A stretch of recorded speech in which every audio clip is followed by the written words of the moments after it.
us in the Loose Lounge today.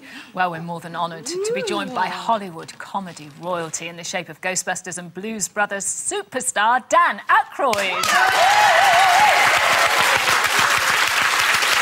Now, Dan, we really do feel honoured that you're joining us today, but how are you feeling about being in the centre of a loose woman club sandwich? Well, I am definitely the ham component. And a thick, nice Canadian slice of bacon I am. Marvellous. Well, I don't tell you what they're saying on this table right now, but we're looking forward to chatting later. But for now, it's Dan Aykroyd.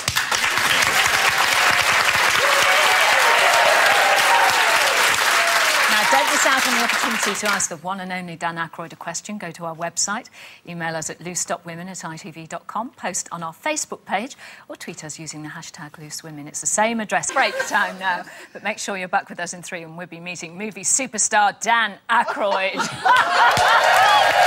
you soon! Now, if you were to go and have a browse through your movie collection, then it's more than likely you'll find one or more of the following fantastic films amongst them. The hilarious Trading Places, the soulful, song-filled Blues Brothers, and the solid gold classic Ghostbusters. Well, these are just 3 cinematic greats out of a whole catalogue of classics which starred our next guest. Starting out on the legendary US show Saturday Night Live, he went on to help define some of the most memorable movies ever to grace the silver screen. Let's have a look at the infectious song that accompanied the famous film Ghostbusters. Please welcome Dan Aykroyd!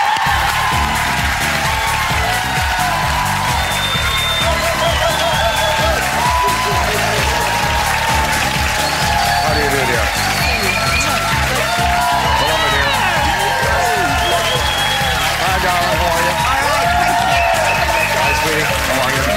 You guys look great.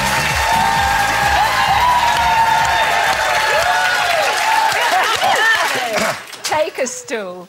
Shall I sit? I'm going to be here a little while. Yes. Yeah. Wonderful, wonderful. And we're thrilled that you are as well. We were just watching the video, obviously, there of I know. Ghostbusters. I don't remember all those celebrity cameos. Somebody must have pulled some strings to get that to happen. And, of course, one of them doing Mick Jagger was Al Franken, who is now our federal senator from Minnesota in the United States. Oh, is he? And he's doing a great job there as well. That's fantastic. And you're from Yorkshire, are you not? That's right, Yes, yes. Well, you know, the Aykroyd family up there in Pecketwell and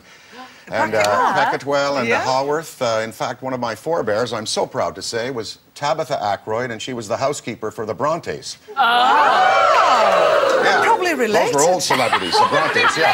Probably related. Yeah, could be. Could be. Well, I love going back there. It's so beautiful. And you go to Yorkshire? I went up to see the old, what they call the Aykroyd, which is the original Croft house that you know, my forebears lived in, yeah. It's a lovely place. It is, yeah. You should Did come back. they have mills? Yes, they did. In fact, Edward... Yeah.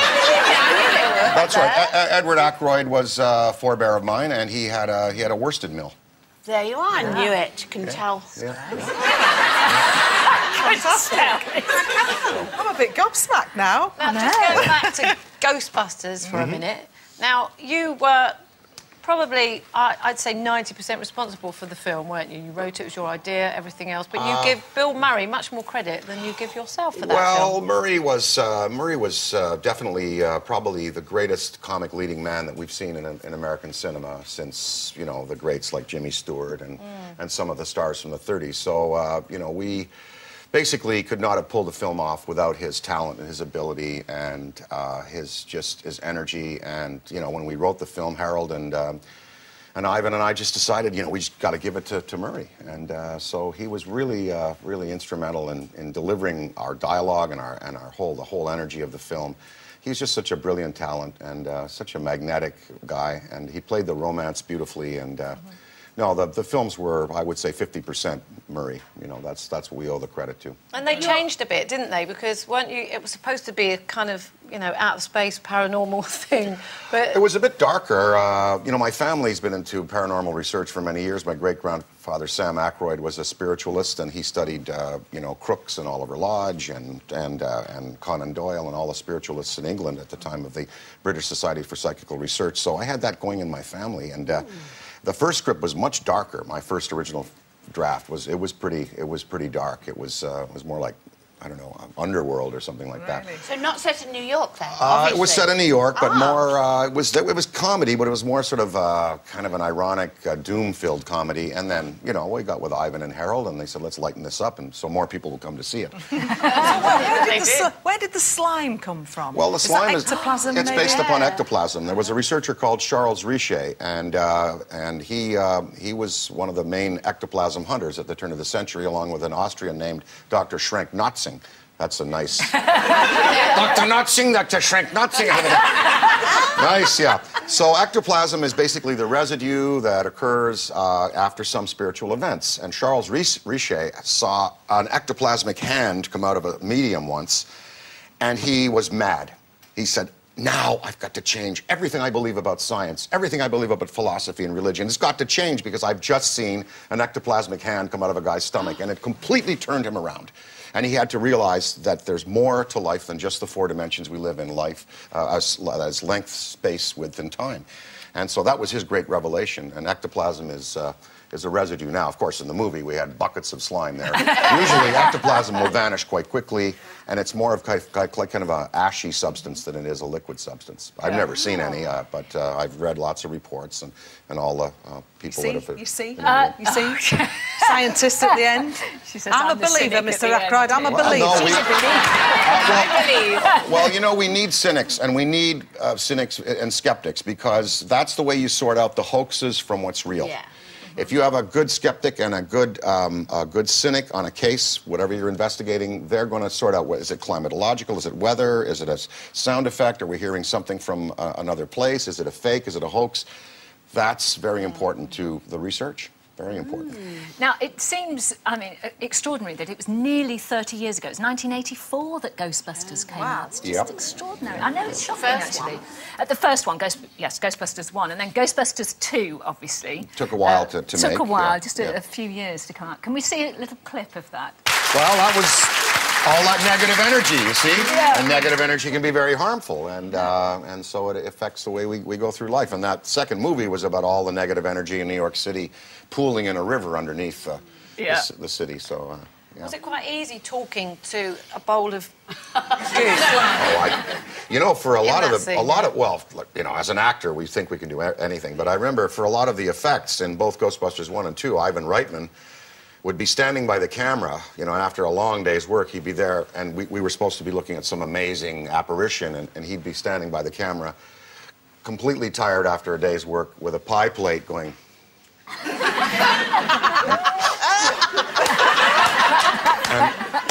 Ivan. So we think we can do anything. In that scene, Dan, was that scripted or was that all improv? Because you're all sort of... that was scripted. Yeah, that was scripted. Yeah, pretty much. Really, it was Murray that would be more the improviser than the rest of us there. As writers, of course, we write a script and we stick to the words, please, that kind of thing. But it was mostly written. Dan, I'd be murdered by many, many people all at the same time if I didn't ask you about Ghostbusters 3. Well, I don't know at this point. At this point, the script has to be perfect, and at this point, it is not perfect, and we're not going to do something that isn't perfect, so I have no idea on time. Obviously, the studio wants to make it. I want to make it. Mr. Reitman wants to make it. We want you to make it. Mr. Reitman, I'm doing everything I can from my 1/4 or 1/5 of the equation. I'm doing everything I can, but at this point, I really don't know. Okay. And it's just a nature of Hollywood. It takes a long time. E.T., that wonderful movie that Steven Spielberg wanted to make, took him 10 years to get that made. Yeah. And he had to pitch a lot of studios, and they didn't get the vision. And it happens to all of us. It's just a really... Fingers crossed, then. Yeah. It's an ephemeral thing, Positive picture making. Dan, we've got loads more to talk to you about, so you will stay with us, I will stand by. Marvellous. Join us after the break when we'll have more from the simply delightful Dan Aykroyd. We'll see you in 3. Well, he's still here, and we're still excited. We're joined by today's very special guest, Dan Aykroyd.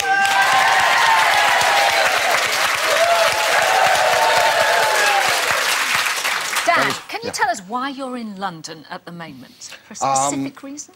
Well, Other than to see us, obviously. Well, I'm here to look for a new House of Blues. Perhaps to put a House of Blues here. And I'm also in the beverage alcohol business, and we have a product called Crystal Head Vodka. It comes in a skull, and it is... They like that.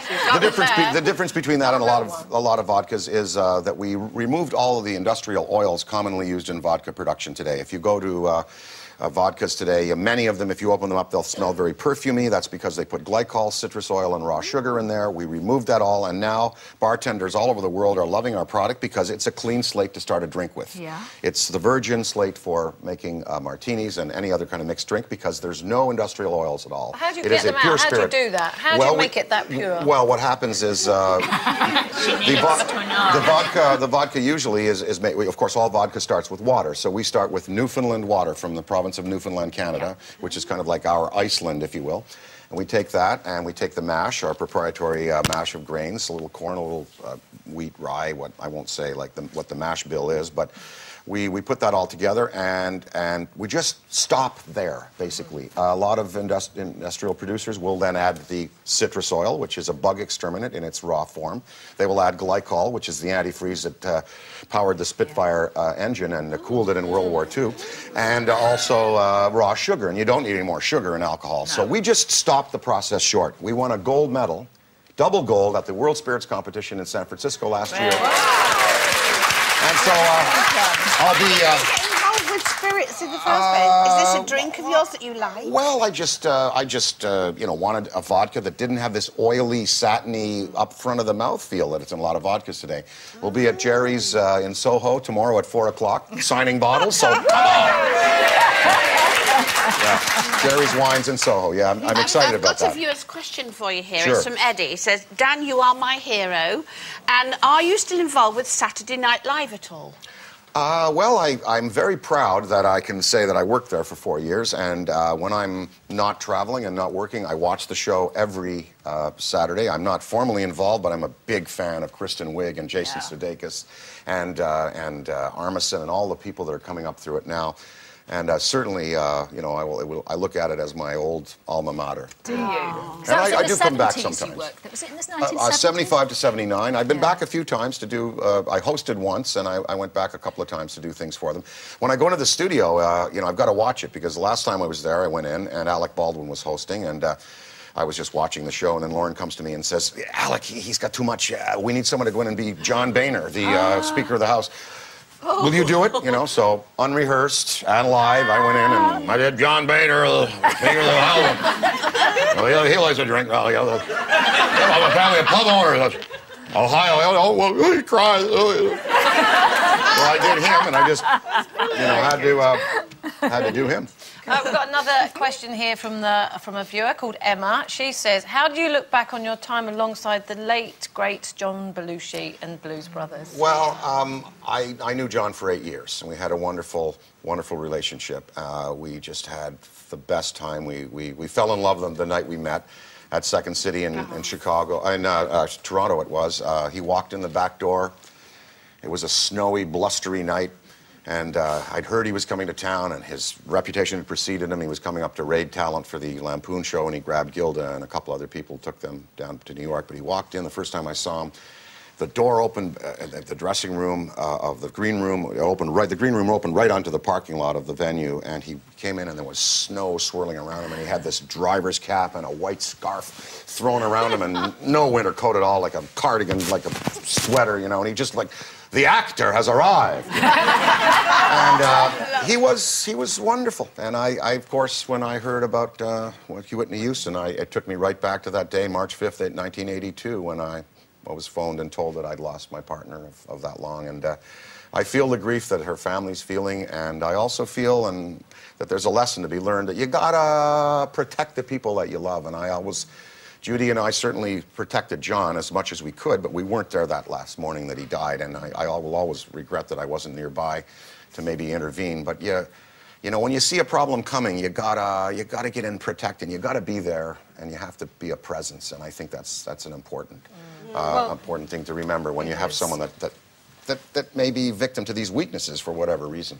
Yeah. Well, speaking of the people that you love, obviously you're a very busy man. How do you keep such a successful marriage and your daughters, do you see them? Well, you know, I have 3 daughters, and I don't even know them. Yeah. I mean, I've been with them for, you know, but if you look back and you think, of course, I was away a lot for business, but I've had really wonderful quality times. But in the end, you can't ever have enough time with your children, and you can't ever really know your children in the end. You know, my daughter's 23, 22 now. She's at university. She finished college after 4 years, and I'm thinking, you know, when do we ever, you know, like to just spend a couple of days together? And that time is really important. So I think it's important to put that, you know, put that in perspective and know that family is probably the most important thing that's ever going to happen to you.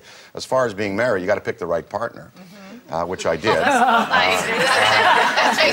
And then I think it's important, and men need to know this, that women, when they ask you, so, hon, how'd your day go? What did you do today? If you walk in and say, like a lot of guys say, oh, nothing, nothing. No, you don't say that. Well, I went down to the Shell station. They got a great deal on petrol there today. And, oh, yeah, I picked up that hairbrush, the one that you know, that doesn't have the wires in. Oh, yeah, and guess who I heard from? Oh, Davy Brown called me. And he said, oh, he's going to be coming to the farm. And, oh, that reminds me. Yeah, that champagne, I got that for you. And, oh, you know, every detail. Give them every detail. Women love to hear that. Dan, oh, by the way, listen to you for another hour. Well, I could talk. I've never seen the Loose Women quite so well behaved. I wish you every success with everything. I could talk a gramophone to scrap iron, or a taxi dispatcher into a vow of silence. So, thank you for putting up. Thank you, Dan Aykroyd.